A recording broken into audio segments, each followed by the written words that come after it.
Welcome back to episode 3 of whatever you want to call this series. Let me know down below if you guys have any suggestions on what we should actually call this, but I've had a lot of fun doing these, so I'm definitely going to try to do one every single week. So by now you guys know how this works. Last night I posted on the community tab to ask me anything about the 2020-21 NHL season so far. At the time I'm recording this video, there's over 300 comments on that post, so thank you to everybody who left a comment. I wish I could feature them all. If your comment was not featured in today's video, don't worry. Like I said, there's going to be many more videos like this in the future. Before we begin, be sure to go follow my social medias like Instagram and Twitter. Links to those will be down below in the description. I've been having a lot of fun tweeting with you guys while watching the games throughout the season so far, and most importantly, if this is your first time on the channel and you're a fan of the NHL or just hockey in general, definitely consider subscribing. And now with all that out of the way, let's begin. So the first comment of the video comes from Yoshi, who says, how on earth is Joe Pavelski playing at a 2-point per game pace? It's actually a little bit under 2 points per game now with 15 points in 8 games, but still insanely good. It's definitely surprising considering Pavelski is 36 years old, and last season it seemed like he already started to decline a little bit. He finished with just 14 goals in 67 games, although it was only 67 games. That was the lowest goal total he put up in a season since he was a rookie back in 06-07. He has definitely been off to an extremely hot start. I think one of the reasons why is because Tyler Seguin is out, so there's more opportunity for Joe Pavelski to play big minutes and to play with guys like Alexander Radulov, Jamie Benn. Now, I definitely don't expect Pavelski to score at this pace throughout the entire season. I don't think anybody does, but with how big of a head start he's given himself, even if he slows down a little bit, there's a real possibility Pavelski could finish the season with like 50 points or maybe even up around a point per game, and I don't think anybody expected that heading into the season. Moving on now, the next comment comes from Joshua, who says, why did the Habs have to lose against the Sens? This is a good question. Of course they would go out and lose to the Ottawa Senators after I made that video talking about how good the Montreal Canadiens were. I guess Montreal just kind of has a knack for losing to the worst teams in the league. We saw them lose 4-4 regular season games last year to the Red Wings, so I don't know, I guess that's kind of just their thing. This next comment comes from TJ, who says, when Osman finally axes Blashill, who are some logical replacements? Is a Babcock reunion on the table? First things first, a Babcock reunion definitely not on the table. I would bet a lot of money on that not happening. I don't think it should happen, and I don't think it will. As far as some logical replacements go, if Steve Osman does fire Jeff Blashill, at this point it's seeming like it's not going to happen. I'm sure Osman's just going to wait till the end of the season to do it though. I would like to see Gerard Gallant brought in if he is still available when and if Blashill does get fired. Gerard Gallant, we saw what he was able to do in Vegas in their inaugural season. He got the most out of those players who weren't really expected to do a whole lot. He's much more of a modern coach than Jeff Blashill is, so Gerard Gallant would definitely be my #1 candidate if he is still available when that time comes. Next up from Fusion Gaming, will the whole season play out without COVID canceling it? It's not looking good right now with the amount of cases there are in the National Hockey League, how many players are on the COVID protocol list. It's a ridiculous amount. There's so many games postponed. Like I said, it's just not looking good. I am confident that the NHL will find a way to finish the season. I do think it's a possibility we could see like maybe a week or a 2-week stoppage just so they could try to get control of things, but I definitely don't think the NHL is just going to outright cancel the season. We saw the MLB get off to a really shaky start. They were able to finish the season and crown a champion. The NFL got off to a shaky start as well, but their Super Bowl is I think actually this Sunday. Now the NFL is kind of different though because I think each team only plays like 14 regular season games as opposed to the NHL playing 56. The NBA kind of in the same boat. They're still chugging along despite having had some outbreaks throughout the season, teams having to play with like 8 or 9 players. So we'll see what happens. Hopefully it doesn't get any worse. Hopefully the amount of players on the COVID protocol list right now is the most that we see at any point throughout the season. Moving along, this next comment comes from Connor, who says, Pasternak's return has been amazing for me. Do you think he could win the Rocket Richard? Also, with his return, do you see the Bruins accelerating up the tables at all? So after missing the start of the season, David Pastrnak has came back and in just 3 games already has 5 goals and 7 total points in just 3 games. He is ridiculous. Right now, the league leader in goals is Tyler Toffoli with 9, so David Pastrnak is only 4 behind him. 100% I think he could still win the Rocket Richard. At this point, I'd honestly be surprised if he's not at least in the conversation by the end of the season. He's that good. As far as the Bruins go, they haven't missed a beat despite their losses on the blue line over the offseason. I'm starting to think Boston is just never going to regress and they're always going to be a powerhouse. Moving on now from 12 Lego 2, do you think Tim Stützle will be top 3 in Calder voting. It's really hard to say. The Calder Trophy race is really starting to heat up. I think Kirill Kaprizov is still probably at the forefront of things. Ty Smith is still putting up points. Pius Suter and Kurashev out of Chicago are playing very well. Niels Höglander, obviously. And even Tim Stützle's teammate Josh Norris is having a pretty strong season offensively. Keandre Miller as well, defenseman for the Rangers. He's been extremely impressive. It's really early. It's hard to say because there is a lot of good rookies. If I had to make a prediction, I'm going to say Tim Stützle does finish top 3 in Calder voting. It seems like he's really starting to heat up and just get more comfortable. He had a massive game last night against the Habs, so hopefully he is able to keep this up. Moving along now, this comment comes from CB Smooth or Sebi Smooth. I probably mispronounced that, but you guys see the name on the screen. This person says, should the NHL have a most improved player award? 1000% yes, they should. I don't know why they don't. If you guys didn't know, I am also a pretty big NBA fan, and my favorite NBA award by far is the most improved player award. I feel like it just adds an extra element to the season. It gives players a chance to be in the conversation for a big award that usually wouldn't be. So yeah, 1000%. I think the NHL should definitely implement this. I think it'd be a lot of fun. They probably won't do it though. Next up from Sam Miller, is Jason Spezza my dad? No, he's actually mine.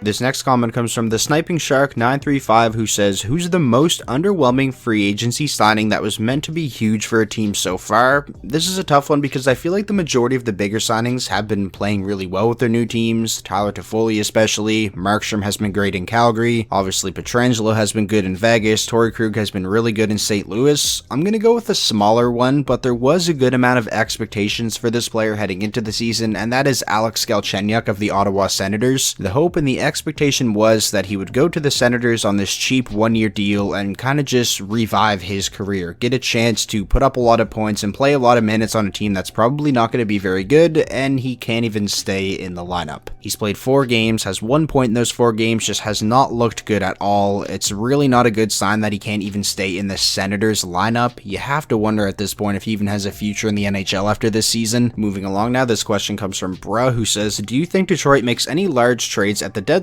this year with how things are going? I wouldn't say any large trades because Detroit doesn't really have a whole lot of trade assets. The only guys I could see getting moved at the deadline are players on one-year deals or guys that just have 1 year left in their contract. You know, Darren Helm, Luke Glendening, if there's even any interest in those players. Jonathan Bernier's got 1 year left. Bobby Ryan, John Merrill, just pretty much all the players that are on an expiring contract are the guys that I could see getting moved. And, you know, how much are you really going to get for those players? So I definitely don't think Detroit's going to make any large moves. Continuing on now, this comment comes from Mike Gong, who says, will Elias Pettersson bounce back, especially this is a contract year for him? I think Pettersson's going to be fine. He's already started to look better than he did at the start of the season. He seems to be getting his confidence back a little bit. He still doesn't look like that offensive play-driving beast that we were so used to seeing him be in his first 2 NHL seasons, but again, I think he's going to be fine. He's 22 years old. You're going to go through slumps here and there. The Canucks as a whole just haven't looked really good this season, aside from the games they played against the Senators. It's been a rough start to the season for them. Even if the Canucks have like a miserable year, I still think Pettersson's going to bounce back. He's too good not to. Next up from Samuel Paradis, do you think a team will sign DeAngelo? If yes, which team? Well, no team can sign him. It would have to be a trade because he's obviously under contract with the Rangers. Apparently there has been some teams that have expressed interest in trading for him, which I don't really get because, I mean, any team could have literally had him for free when he was on waivers. So I don't really get that unless a team is like asking for a draft pick to just take Tony DeAngelo from the Rangers. Unless something like that happens, I don't really get why a team would want to trade for him, but I mean, I guess we'll see how it all plays out. Moving along now, this next comment comes from Hayden Ball, who says, will Sidney Crosby be traded by the Pens so they can start a rebuild? This is something people have been talking about over the past week or so, especially talking about him being traded to Montreal. Me personally, I don't think it's going to happen. I don't think Pittsburgh's ever going to trade Crosby unless he like tells them he wants to be traded or something. It's possible, I guess. I mean, Wayne Gretzky was traded, so anybody could be traded, but I think Crosby's going to retire as a Penguin. I would love it if he were traded just because of the pure chaos of the whole thing, but I don't think it's going to happen. Next up from Mick, better future top pair, Colorado with Byram and Makar or the Rangers with Keandre Miller and Adam Fox? Love me some Adam Fox. Absolutely love what I've been seeing from Keandre Miller as well. I think he's going to have a great career. However, I'm definitely going to go with Colorado on this one just pretty much because of Cale Makar, not even really factoring in Bowen Byram, even though he's probably going to have a great Detroit career as well. Cale Makar is just ridiculous. His offensive game is elite. His defensive game this season has been elite. He's an early season Norris Trophy candidate for sure. I think he's going to win multiple Norris Trophies throughout his career, so I have to go with Colorado on this one. Moving on now from Christian M. What are your thoughts on Jordan Staal's game? He really turned it on for the Canes this season, offensively, defensively, and in the faceoff circle. Yeah, Jordan Staal is definitely quietly having a really good season. In the first game of the season, Carolina versus Detroit, Jordan Staal looked fantastic, and then I think he was actually on the COVID protocol list for the second game, and I think that's part of the reason why Detroit was actually able to win that game, because Jordan Staal wasn't playing. I don't think Jordan Staal is going to stay at a point per game throughout the entire season, but yeah, so far he has been fantastic. Continuing on now from OKLOL, who are the top 3 lottery contending teams? Well, Ottawa and Detroit are a lock. I think it's safe to say they're going to be the worst 2 teams in the NHL throughout the season. As far as the third team goes, it's hard to say. San Jose maybe. I'm not going to say Chicago because so far they've been a lot better than I expected. I think it'll definitely be one of the California teams. Moving on now from Elliot M. At this point, who do you see as the number 1 pick in the 2021 draft? I'll be honest, Elliot, I haven't really dove too deep into analyzing and doing a lot of research on the top prospects for the 2021 draft just because of how weird everything is right now. There is so much uncertainty surrounding the 2021 draft. A lot of the prospects aren't even playing right now. And even if things were normal, I don't think the 2021 draft is going to be a draft where there's like a certified number 1 pick, like a lock for a certain player to go number 1 overall, like last year with Lafreniere. From Cody Ryan, what kind of trade package would it take a team to acquire Sam Bennett? I can't imagine it would take a whole lot. His value can't be very high right now. Honestly, maybe like another player who's disgruntled and needs a change of scenery. Maybe you could swap them for Sam Bennett. I'm not quite sure who that player would be, but I definitely think something like that could happen. It's definitely not going to be, you know, some big blockbuster trade if Sam Bennett is moved. I think it's going to be a pretty small trade. Moving on now from Bearded Angel 22, do you think the Ducks have any chance of getting into the last playoff spot in their division? Also love the content. I appreciate the support. I'm guessing you're a Ducks fan, so I'm sorry to say this, but I don't think the Ducks are going to get in. It's possible because that is, you know, a relatively weak division, but they just don't have enough offense. Like, look at their leading scorers right now. Nicolas Deslauriers and Carter Rowney are tied for the team lead in points with 5. I said this in one of my recent videos, but like Montreal has, I think, 9 players with 6 or more points, and the Ducks don't have 1 yet. John Gibson is a beast. Defensively, the Ducks are solid, but there just is not enough offense. Nicolas Deslauriers and Carter Rowney can't be leading your team in points. That can't happen. And now the final comment of the video from Nat. I'll probably use this comment as the title and thumbnail for this video, but Nat says, early favorite for Hart, Vezina, Norris, etc. We'll just do Hart, Vezina, Norris, and I'll throw Calder Trophy in there. We kind of already talked about it a little bit, but I still think Kirill Kaprizov is the early season favorite for the Calder Trophy. I think he's at the forefront of that conversation right now. The Hart Trophy, 1000%, I'm going with Connor McDavid. The dude is just on another level right now. 24 points in 12 games. He's on pace to comfortably break the 100 point mark in a 56 game season. As long as the Oilers get into the playoffs, I think McDavid's a lock, and they are currently in 4th place in the North, so he's my pick right now. The Vezina Trophy, I'm going to go with Philip Grubauer of the Colorado Avalanche for this one. He's got a 7-2 record. His stats are ridiculous. A .934 save percentage and a 1.67 goals against average. Yes, he's playing on a very, very good Colorado Avalanche team, but that doesn't take away from how good he's been. I mean, Vasilevsky has been a Vezina finalist the past 3 seasons, so that can't be used as an argument against Grubauer. And finally, the Norris Trophy. I think this one is between Jeff Petrie and Cale Makar. Both of those guys have just been monsters offensively and defensively to start the season. It's honestly a toss-up between those 2 guys right now for me. I'll give the edge to Jeff Petrie, I guess, just because he has 1 more point than Cale Makar, but yeah, they've both been monsters. So that is going to do it for today's video. I hope you're enjoying these type of videos as much as I am. I'm having a lot of fun making them. I want to keep doing them every single week. If you disagree with any of my opinions on some of the stuff we talked about in today's video, let me know down below in the comment section and let me know why. If you did enjoy the video, please be sure to leave it a like. That is the best way to show your support. And most importantly, if you guys are new to the channel and you want to see more NHL content just like this, be sure to hit that subscribe button, and I will talk to you all in the next video.